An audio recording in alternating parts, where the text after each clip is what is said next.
Hello, and welcome to Postwar Decolonization and its Discontents, brought to you by the History Department and the College of Arts and Sciences at The Ohio State University and the magazine Origins, Current Events in Historical Perspective. My name is Nick Breifogel. I'm a professor of history and director of the Goldberg Center for Excellence in Teaching, and I'll be your host and moderator today. Welcome to everyone, and thank you so much for joining us.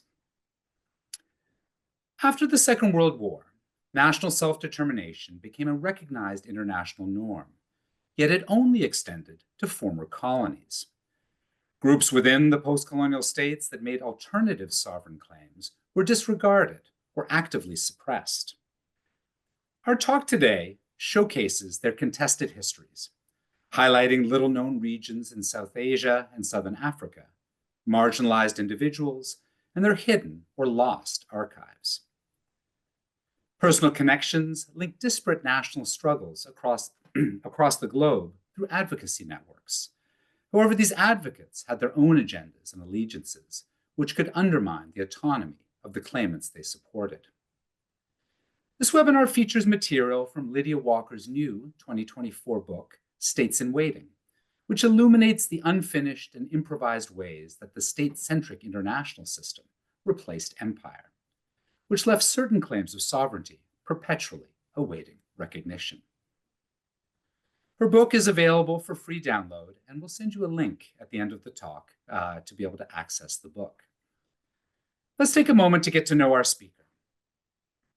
Lydia Walker is a historian of 20th century global decolonization. She has broad interests in the international history of South Asia, Southern Africa, military intervention, and insurgent resistance. She is a Provost Scholar Assistant Professor and the Seth Andre Myers Chair in Global Military History in the Department of History at The Ohio State University. At Ohio State, she is also Director of the Non-State Archive and a faculty affiliate at the Mershon Center for International Security Studies. She is the author of States in Waiting from Cambridge in 2024, and her scholarship has appeared in the American Historical Review, Past and Present, The Washington Post, among other venues. With that introduction, let me mention the plan. Professor Walker will open with a presentation on post-war decolonization, and then she'll take your questions. If you're interested in asking a question, please write it in the Q&A function at the bottom of your screen on Zoom. We'll do our best to answer as many questions as we can. As a reminder, this event is being recorded and will be posted at a later date on YouTube and made available to everyone who is registered for the webinar. Also, we'd like to take a moment to acknowledge that the land the Ohio State University occupies is the ancestral and contemporary territory of the Shawnee, Potawatomi, Delaware, Miami, Peoria, Seneca, Wyandot, Ojibwe, and Cherokee peoples. Specifically, the university resides on land ceded in the 1795 Treaty of Greenville and the forced removal of tribes through the Indian Removal Act of 1830. We want to honor the resiliency of these tribal nations and recognize the historical contexts that have and continue to affect the indigenous peoples of this land. Now, let me pass you over to Professor Lydia Walker. Over to you, Lydia. Thank you so much, Nick, and thank you, Alex, and the rest of the team for producing this event and for inviting me to share my work. So as Nick, in his generous introduction mentioned, in this talk today, titled Post-War Decolonization and Its Discontents, I'm going to feature some bits of my new book, States in Waiting, which is available for free download, and you may be able to use the QR code, hopefully through your screen if you're interested, because the book is available open access due to the Ohio State Libraries. So my talk today is organized around three elements. Because post-war global decolonization is a big topic, even when focusing on its discontents. And those are big words that need explanation. So the elements I'm going to hone in on are that of global processes, nationalist claims making, and transnational advocacy, and how they all fit together. So, global processes. I'm here today to talk about post-war decolonization, which is the process where empires were transformed into states after the Second World War. The map I'm showing here is a map I like to show a lot when I discuss decolonization. And that's not just because of what it shows, it's also because of what it hides. This map is from 1962, produced by the US Central Intelligence Agency. And it maps in teal countries that have become independent from 1943 to 1962.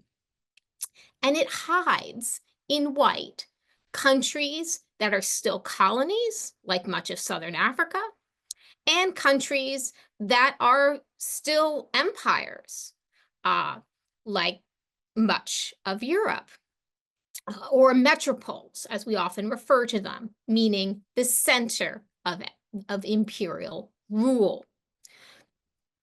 And what this map shows is the international order after 1945 as kind of understood by the United Nations. Now, the United Nations, which is the name for the Allies during the Second World War, became an international institution after the Second World War at San Francisco in 1945. And as the years progressed through the mid 20th century, the UN grew and grew with member states. The height of this expansion was 1960, when the UN recognized 17 new states. I don't know if you've been noticing, but I'm using the passive voice here. Recognized states. Decolonization as the process in which empires were transformed into independent states. And a lot of people, when they discuss decolonization, use such constructions, such grammatical constructions. And that's, again, about hiding agency in this very, very complicated process. So what about countries that didn't become independent during decolonization? And here is where we get to nationalist claims making and the discontents of my talk's title. Or, as I call them in my book, states in waiting. States in waiting are communities left unliberated by decolonization. And what the book does is it views this process from this window, which looks out into the hills of Nagaland at the junction of China, Burma, and India, or in Northeast India. When I first started writing about Nagaland, my first article on the topic opened with the sentence, Nagaland in Northeast India. And one of my Naga interlocutors said, no, no, no, we're not in Northeast India. That's from the perspective of New Delhi. We're at the junction of China, Burma, and India. And that's a very different way of thinking about the critical geopolitics of nation making and decolonization, being at a strategic junction rather than attenuated from the center of Indian rule. The Northeast, of course, is from the perspective of the Indian capital of New Delhi. So I wouldn't expect very many in the audience to have heard of Nagaland, let alone Northeast India. And when we think about the process of decolonization from this place, I want you to sort of I want you to learn about 3 different elements, 3 different ways of understanding Nagas. The first is war, the second is religion, and the third is anthropology. So, war. Nagaland becomes actually a literal strategic junction during the Second World War, when the British colonial army, with support from the US, halts the Japanese Imperial Army at the battles of Imphal and Kohima. Kohima is the Naga capital. And these are months-long sieges that really radically transform the landscape. And Nagas actually fight on both sides. Many form partisan units allied with the British, while the man who becomes the primary Naga nationalist leader during this era, Ngamizapu Fizo, allies with the Japanese. So the Second World War is important because of becoming the center, a center of international politics, and also because of the literal devastation on the land. Again, Nagas fight on both sides. So it's not so much about who the Nagas ally with, rather the experience of war and invasion. The second element I wanted to discuss is that of religion. Nagaland is incredibly Baptist. The most recent figures we have, which are from the Indian census of 2011, list Nagaland as 90% Christian and 75% Baptist. This is very, very Baptist. For comparison, the American state of Mississippi is 34% Baptist. Now, these figures in relation to Nagaland are not necessarily specifically factually accurate because we haven't had a census in quite some time, and it's very difficult to count Nagas because, as you can see in the map I'm showing, there are different conceptions of Nagaland. There is the literal Indian state of Nagaland, which became a state in the Indian Union in 1963. And there are many different nationalist imaginaries of a greater Nagaland. And Nagas live across national boundaries. So these figures are meant to be ballpark figures and to think about how difficult it is to know certain things about certain regions.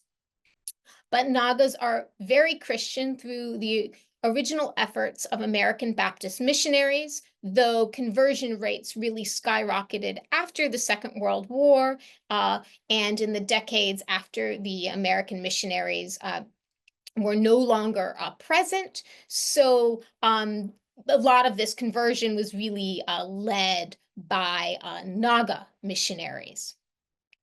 And it's not surprising that the conversion rates skyrocketed after the Second World War, because the experience of being bombed is a quite a traumatic one. The third way of element to understand about Nagas is that of anthropology. I'm not sure if we'll have very many anthropologists in the audience, but for those who are, Nagaland was really well studied during the British colonial period by a handful of British anthropologists, many of whom were also colonial civil servants. And it's an example of what the anthropologist Bernard Cohen called anthropology land, a place that is really kind of understood, particularly in Western political imagination, through the lens and study of its people through anthropology. And this becomes really important for how Nagas are understood, because one of these anthropologists ends up becoming the advisor for the independent Indian government dealing with what in India are called tribal peoples, which Nagas are. And he wrote, this man, Verrier Elwin, wrote the list. That is how Nagas are understood by the Indian government. They are not listed as Nagas. They are listed as Angami, Sema, Ao, and other Naga tribes. So tribe becomes the unit of analysis for how Nagas are understood by the Indian state, not that of nation.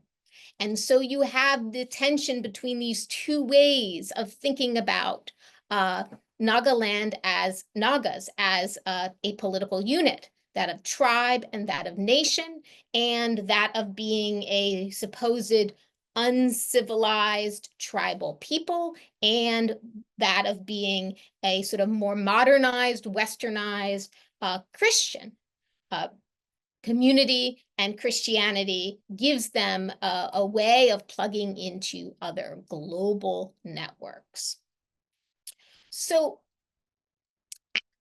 the view through this window is one that includes really decades of violence that begins after Indian independence in 1947, really accelerating in the mid-1950s after the first Indian general election in 1951. And there's long-term Naga insurgency in the region, and the Indian military comes in and engages in very much the kind of counterinsurgency activities that are happening at the same time in Malaya, contemporary Malaysia, and that will happen later in the American War in Vietnam. And while the violence in the region really continues through the late 1990s, you still have, as you can see in this image, you still have the remnants of how these nationalist movements interacted with the Indian state and controlled territory. This is an image of a nationalist camp called a peace camp, because the land has been ceded to them by the Indian government through one of the many sets of peace negotiations that have happened across the decades. I mentioned the Naga nationalist leader, Angami Zapu Fizo, who allied with the Japanese during the Second World War.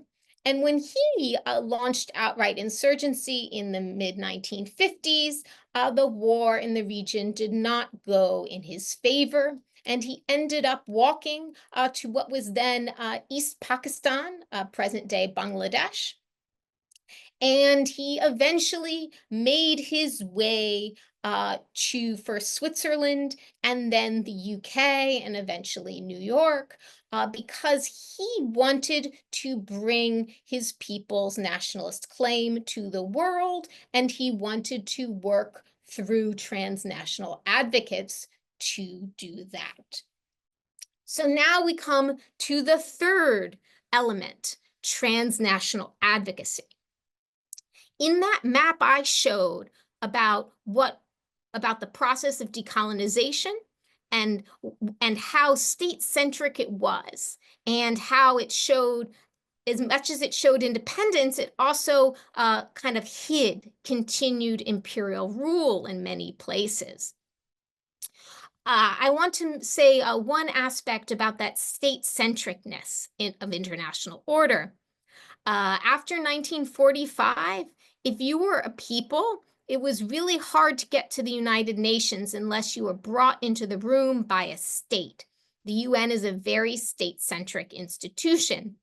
And if there's interest in the Q&A, I can talk a bit about that transition from the League of Nations before the end of the Second World War to the United Nations after the Second World War. That meant that communities like Nagas, like decolonization's discontents, that were states in waiting, had to work through networks of transnational advocates. Advocates were individuals with knowledge and interest of these particular communities who also had access to circles of power. governments, non-governmental organizations, and even corporations. The network I track in my book, States in Waiting, is drawn from the international peace movement, and it's called the World Peace Brigade.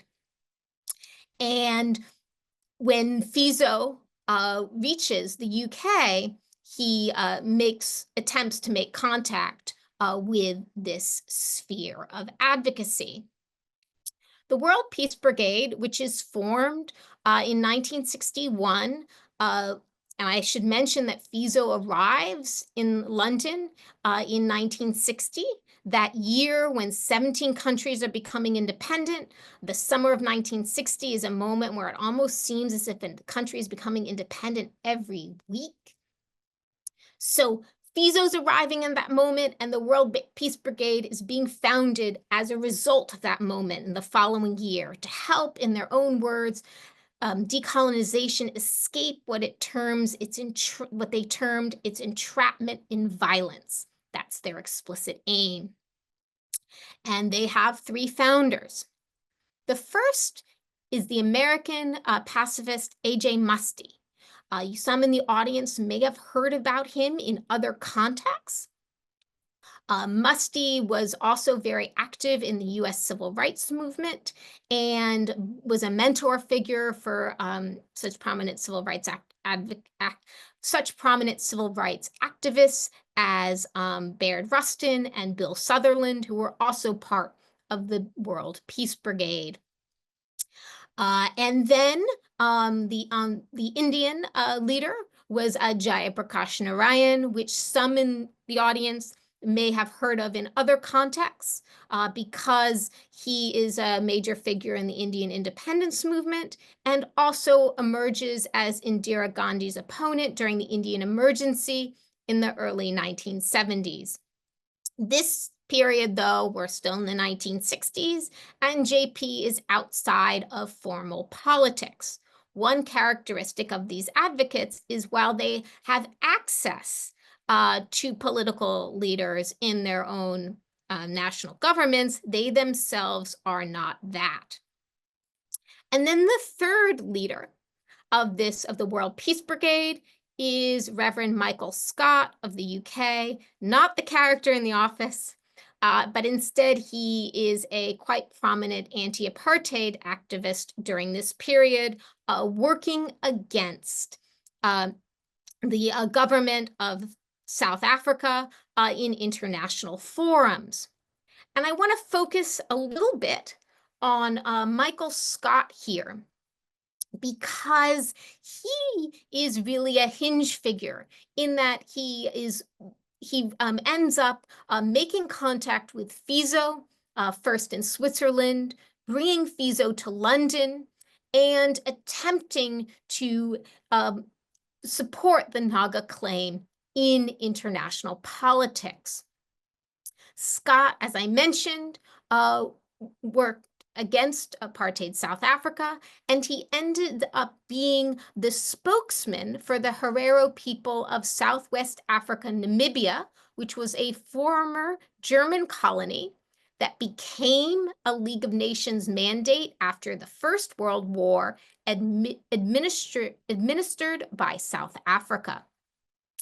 And so Scott spoke for the Herero people of Southwest Africa at the United Nations because Southwest Africa was a former League of Nations mandate. They had access to the United Nations in a way that Nagas did not.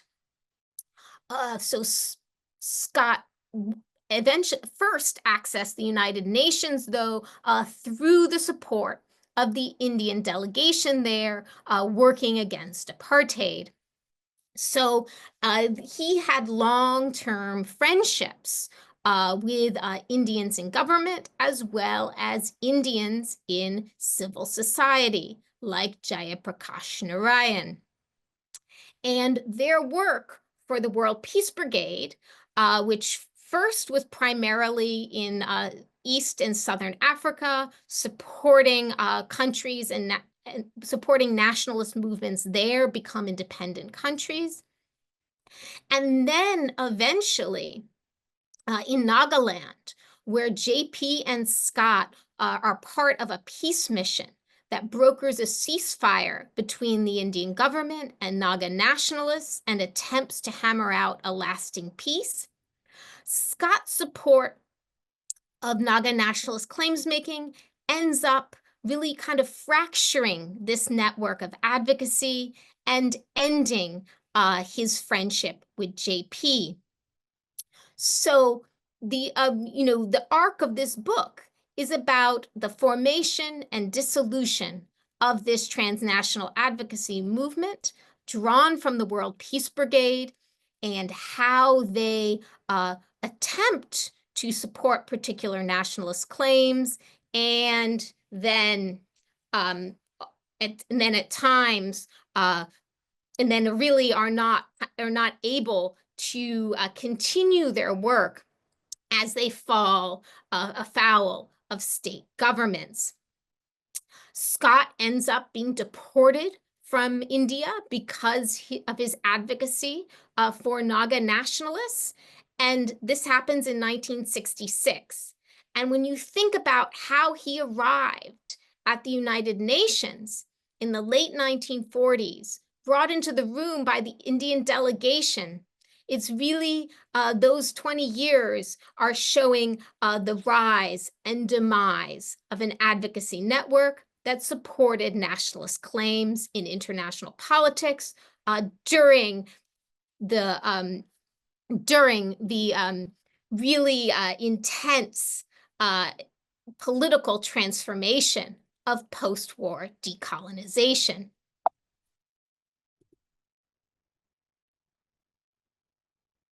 Now, I'm going to look at these three elements: nationalist claims making, its international advocacy, and the global process of post-war decolonization, all next to each other. How do they fit? How do these big isms operate?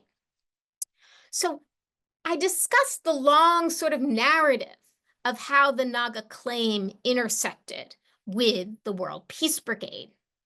But I want to think a bit about how this actually looked in practice.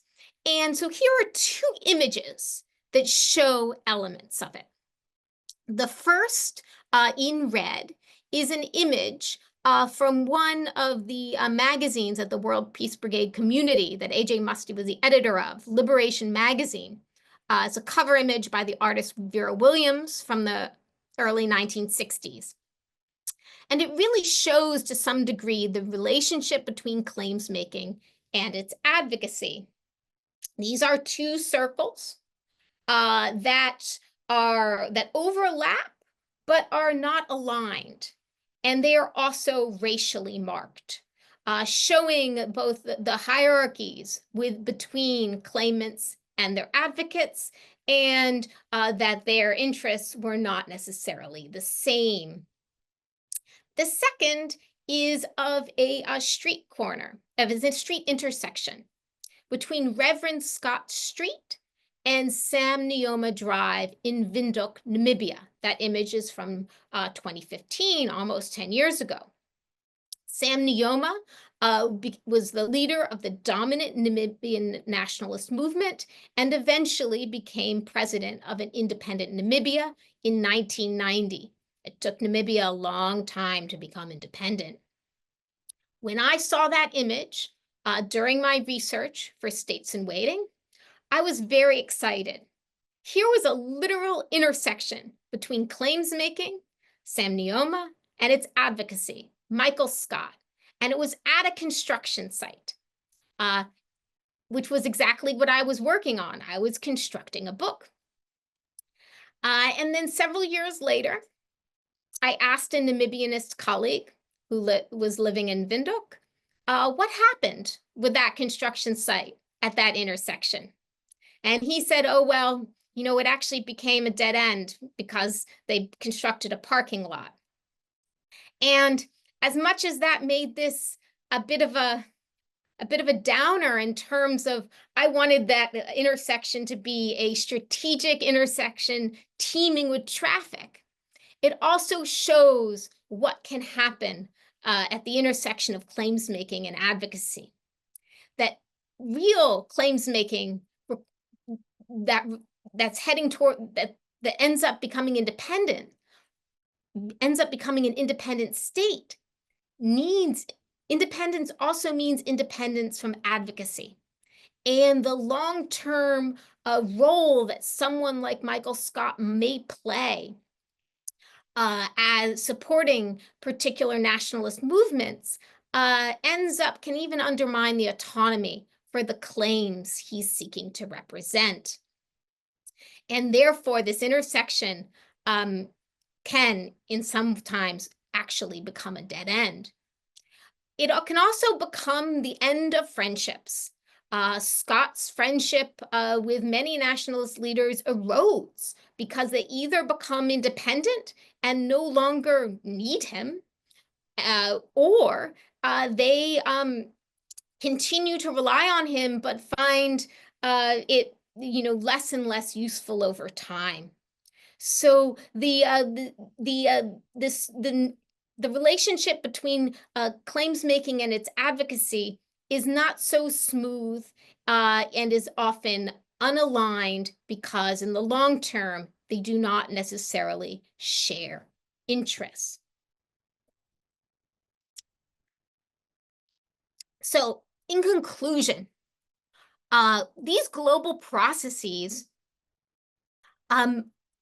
especially that of decolonization, which I've been discussing today, does not necessarily lead to liberation for all. In fact, in some ways, every liberation includes a subjugation. And that's why this book, the subtitle of it, is a counter-narrative of global decolonization, because this is in sort of more conventional narratives, this great moment of decolonization is a set of moments of that where nationalist movements overthrow empire, but it still includes its own subjugations. Regarding nationalist claims making, communities within states will rely on a whole set of surprising and practical alliances in order to enter politics. And that leads us to transnational advocacy, which in the end requires its own decolonization, because independence also means independence from advocacy. Thank you very much. And please download the book. Lydia, thank you so much for your fascinating talk. I think we've all learned a tremendous amount about aspects of this story that I'm sure many of us were unfamiliar with. Let me remind everyone who's with us today, if you have questions for Professor Walker, please pop them into the Q&A and just type them in, and we will be happy to pass those on and get some of your questions answered. While we're waiting, I thought I would just ask one or two to kind of get us started. One question I have has to do with the kind of long-term impact of these sort of states in waiting, or these states that weren't invited to be part of the club of new nations after the war. For example, so what role does Nagaland play now within the sort of within India's kind of political situation, particularly with nationalist politics? What role does it play in the larger geopolitical world in which it inhabits, particularly in terms of Indian relationships with China? And slightly separate question, but related to today, is do we still have advocacy groups like the International Peace Brigade that are playing the kind of roles that you talk about here, or have they gone by the wayside now? Is this an international actor that was peculiar to this post-war moment? Thank you, Nick. So long-term impact, I noticed that you opened our seminar with a land acknowledgement. because of the history of empire and colonialism in North America and specifically in Ohio, where we both are zooming from today. And Nagas still attempt to operate in international politics, but those who do and get the most traction often often make indigenous claims and use the language of indigeneity to access the United Nations. There were Naga representatives who were part of the 2007 Declaration on the Rights of Indigenous Peoples. And that this, of course, and not all Nagas do this. Within all claims, there are fractures. But that is, really from the 1970s onwards, as the window closes on the kind of decolonization I'm discussing here today, peoples, are quite practical and about finding other ways. As one door closes, another opens. So indigenous claims making, and that's really where my book ends, is on how, beginning in the 1970s, but really accelerating in the 1990s, indigeneity becomes a way of states in waiting accessing international politics. Within India, so it's quite interesting. So there's been much more peace in the region since 2001, and that facilitated the kind of travel I was able to do for my scholarship. At the same time, Nagaland regions of it are still ruled under the Armed Forces Special Powers Act, which is a British colonial law that is still part of the independent Indian state that rules certain regions under forms of martial law. So they still have a specialized relationship with the Indian government. Many younger Nagas are working in major Indian cities, New Delhi, Bangalore, and sending money back home in the form of remittances. And so they themselves feel more Indian than their elders.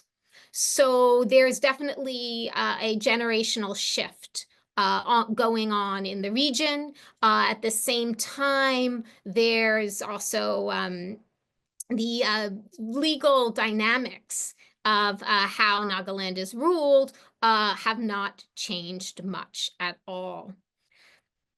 Your second question, Nick, about do we still have advocacy groups? Yes, we do.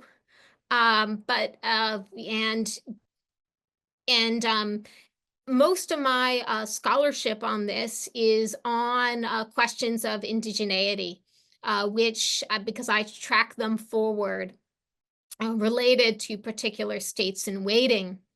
And there, what's really interesting about the UN Working Group on Indigenous Populations that then eventually crafts the UN Declaration on the Rights of Indigenous Peoples in 2007, is you have the same politics of sort of accreditation, like how Indigenous communities actually access this working group that I have tracked in states in waiting.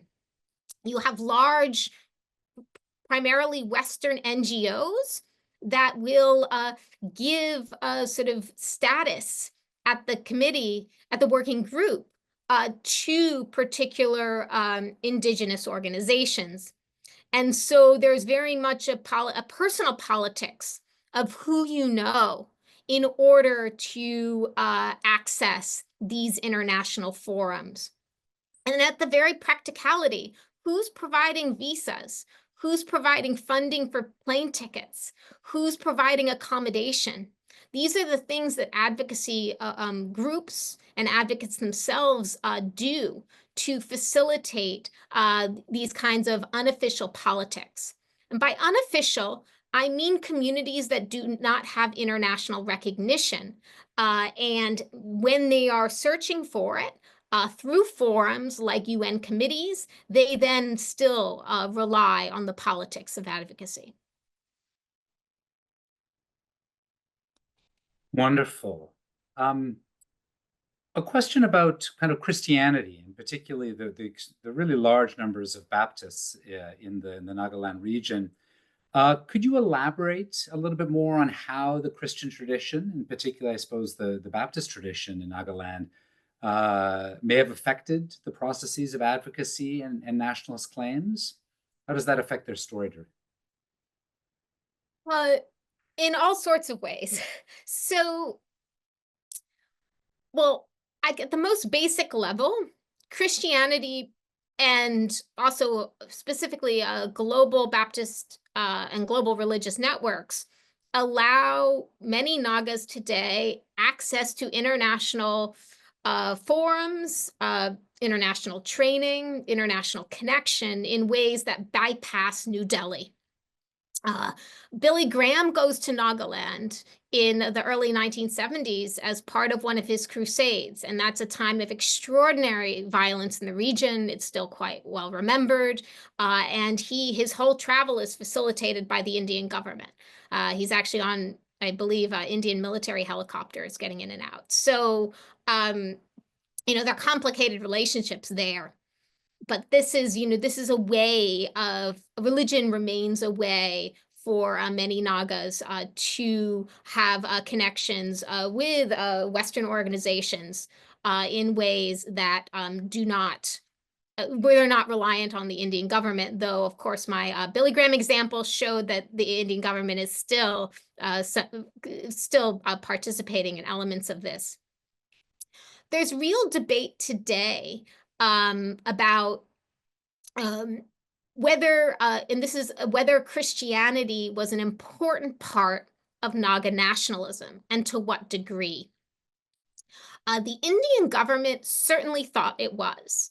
And they thought that American missionaries, with their sort of pernicious ideas of national self-determination, I'm giving a gloss of some Indian government documents, were kind of spreading nationalism. And that's part of why the Indian government does not renew visas for American missionaries. And by 1953, there are no more American missionaries in the region, which is part of why I wanted to emphasize how the real upsurge in conversion rates was the work of Naga missionaries. However, in my archival research, in the papers of particular American missionaries, they were not supportive of independence for Nagas, and they were also not supportive of independence for Indians. In general, they were not supportive of independence for non-Western peoples. So, the idea that they were actually actively supporting the nationalist movement is not supported by the existing archival record. That said, those Christian networks mattered for how Nagas made their claims. Indian politicians will complain that Nagas who are in London are dressed like YMCA salesmen. They're not looking kind of appropriately indigenous the way the Indian government understands them. As I mentioned, the sort of tribal list and that relationship with the Indian state is predicated on tribal status. Tribe is a constitutional category in India, and I'm using it in that way. It has different connotations in North America and also in the African continent.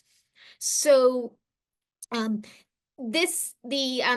Christianity, I think, matters quite a lot, but not in a kind of determining factor related to the nationalist movement.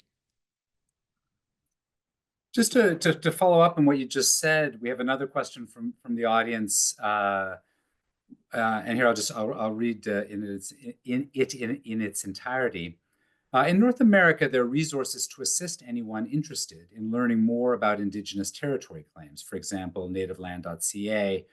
Are you aware of resources for getting started in identifying Indigenous claims in other parts of the world? And I'm assuming you are, given the focus you have on indigeneity. Um, I am and I'm not, I must say, and this is a really great question. Thanks a lot. And part of that is because the category of indigeneity is quite fraught in outside of North America and also Australia. Um, there's so let's backtrack a bit. So the sort of international legal category of indigenous or indigeneity really is coming in the 1970s from North American, lots of Canadian, and also also later on Australian international legal theorists, many of whom are from indigenous communities themselves.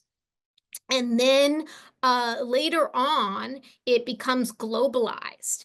And it really changes as Scandinavian groups, particularly Samis, join, in which you have the issue of how the welfare state changes Indigenous communities' relationship with their ruling government.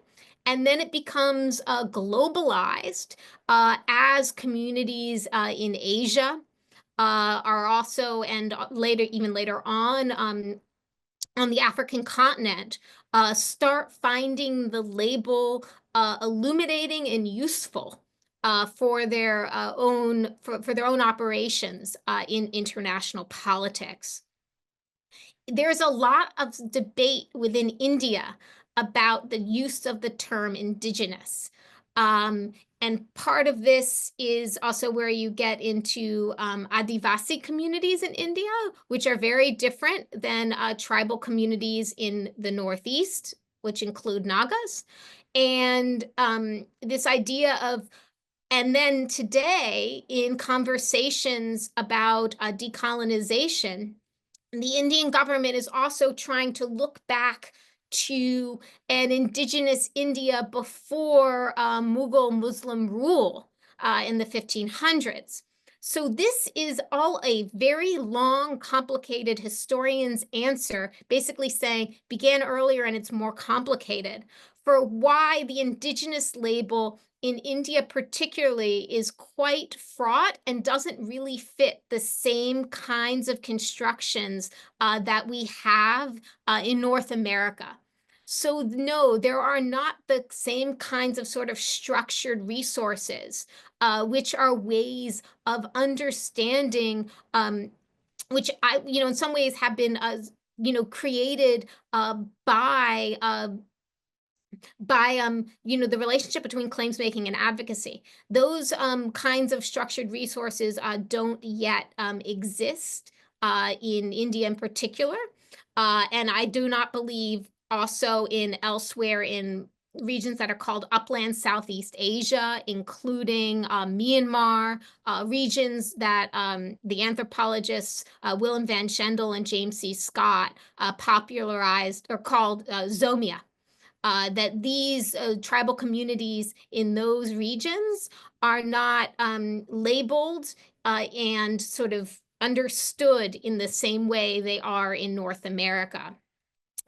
And I mean, I got at this a little bit with the discussion about how difficult it was to have accurate numbers for this region.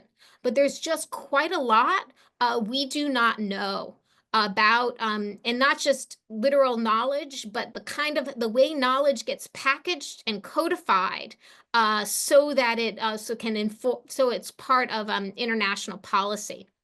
So, we want figures and census data for communities in order to, and labels. And when those labels are quite contested and may seem to be external and not necessarily those that the communities themselves, or at least all of them would ascribe to, it becomes very difficult to have the same sort of structures of recognition that we have for indigenous groups in North America. Following up on that, we have a question from the audience, which is a comparative question within India itself, post-independence. So I'll read this question to you. Along with Nagaland's push for a nation, another well-known national project within India was the push for a Tamil homeland. What distinctions and connections have you found between these, for lack of a better way to say it, within India movements? Is there a line of continuity between these struggles and other within India movements, like those in Kashmir or maybe even the Naxalite movement? Thank you so much. That's a really important question.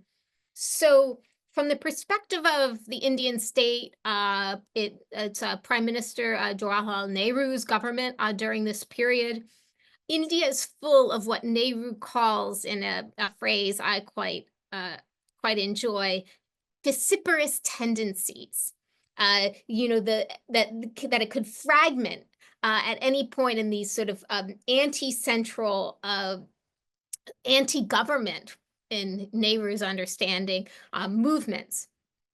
I mentioned very briefly that a portion of the region that Naga nationalists claim becomes the Indian state of Nagaland in 1963. As I'm sure you know, but many listeners may not, it's fairly easy to create a new state in the Indian Union, much easier than it is in the United States. And you do it through a constitutional amendment. Another constitutional amendment in 1963 bans political parties that have an outright secessionist platform from being able to run for elections. And this is specifically targeted at the DMK in Tamil Nadu in 1963. And so this is very much from the perspective of the Indian state. They are concerned with Tamil nationalism. They are also concerned with Sikh nationalism.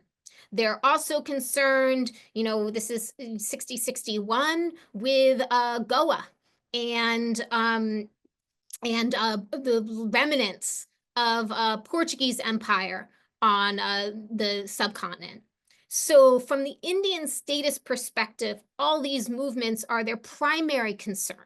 And the Naga problem, from the perspective of the Indian government, is one of many. And even making Nagaland an Indian state is quite radical sort of choice.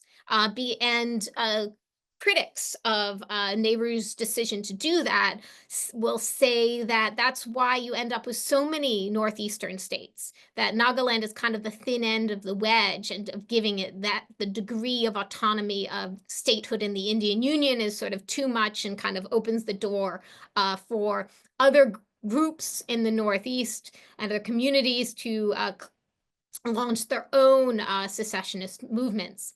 It's important to note that Nagas do not consider themselves a secessionist movement because they declared independence the day before Indian independence. So in their own nationalist imaginary, they are not. And they are the first to declare independence. But they are one of many within the Indian Union. Now, in my research, I found a sort of shocking lack of solidarity between other of these vociferous tendencies, and also other movements, that share regional propinquity, share regional closeness. Tibetans, Chittagong Hill people, the many of these subnational movements in Myanmar, today, then Burma. Instead, Naga nationalists were making analogies to what was happening on the African continent in the early 60s.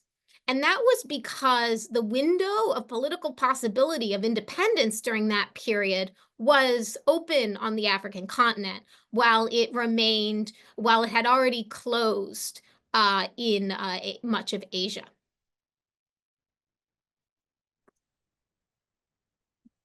Time for just one more quick question. Would you be able to just talk about, so what are the communities that they did connect with in Southern Africa?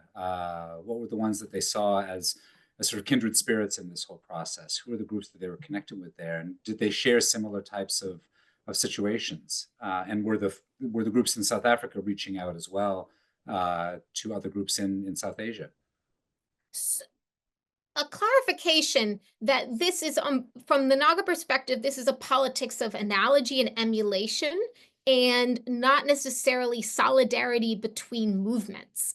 I found a shock in my research. I found much less solidarity than I expected. Even when Naga nationalists are actually sharing office space in Michael Scott's NGO called the Africa Bureau with Southern African nationalist movements. Actual connection between them was not something I found in the archives I used. And this in part is because, nationalists are focused on the uniqueness of their claim and not necessarily working, these are individual projects. They're not pan movements. That said, the reason why Fizo, the Naga nationalist leader, makes contact with Michael Scott is because his nephew reads an article in the New York Times. His nephew is actually an epidemiology student in Chicago in the early 60s, who made his way to the United States through missionary networks. Reads an op-ed in the New York Times, an article on Scott's work on behalf of Hereros in Southwest Africa, and thinks that's how a small people in a supposed peripheral region far from global centers of power and governance can access international politics through an advocate like Michael Scott, or maybe even him himself. So that politics, and that's actually how I ended up following activities on Southern Africa. That's how my research went from Northeast India to Southern Africa, was following those not just analytical connections, but archival connections, the individual people. But the actual sort of solidarities between movements are strikingly absent, and not what I would have expected when I started my research. But just to repeat, that's because the nationalist claim is predicated on a people's uniqueness and is not part of a sort of pan or federal movement. Wonderful. And as with all things in life, all good things must come to an end, and we have reached our time here. I want to thank you so much, Lydia, for your marvelous talk today, and I want to thank everybody who has joined us for coming today and for your excellent questions. We're extraordinarily grateful to you, Lydia, for sharing your expertise and everything you've learned about the post-war decolonization and its many discontents. I hope everybody here will join me in giving Professor Walker a virtual round of applause. Thank you all so very much. And if you'd like to learn more about this topic, we'll send out an email soon with information about how to access the book and a link to a recording of this event. We'd also like to thank the College of Arts and Sciences, especially Alex Stacklin, the Department of History, the Goldberg Center, and Origins Current Events and Historical Perspective for their support of this event. Again, thank you all for coming. Stay safe and healthy, and we'll see you all next time. Thanks. Goodbye.